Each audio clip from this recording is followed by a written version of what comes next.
దేన్ని కూడా దేన్ని కూడా ముట్టే కార్యక్రమం జరగదు. దాన్ని టచ్ కూడా చేయటం లేదు.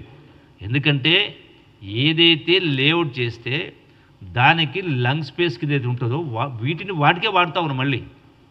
ఇలా ఒక్కటి కూడా అటువంటి కార్యక్రమం చేయడం జరగదు, చేయడం లేదు.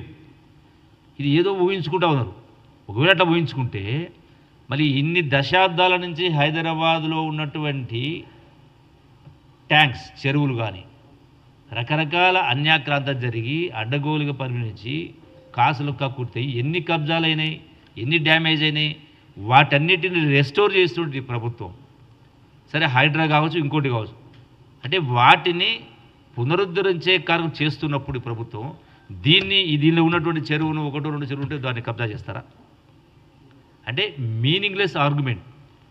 ఇది నిలబడేటువంటి కార్యక్రమం కాదు, చర్చకు నిలబడే కార్యక్రమం. కేవలం నిరుద్యోగ అంటే మన ఎంప్లాయీస్ ఉద్యోగం కల్పించేటువంటి వాస్తవాన్ని వీళ్ళు మర్చిపోయి విద్యార్థులను రెచ్చగొట్టేటువంటి కార్యక్రమం చేస్తూ ఇటువంటి తప్పుడు ఆరోపణలు చేసేటువంటి ఏర్పాటు చేస్తూ ఉన్నారు.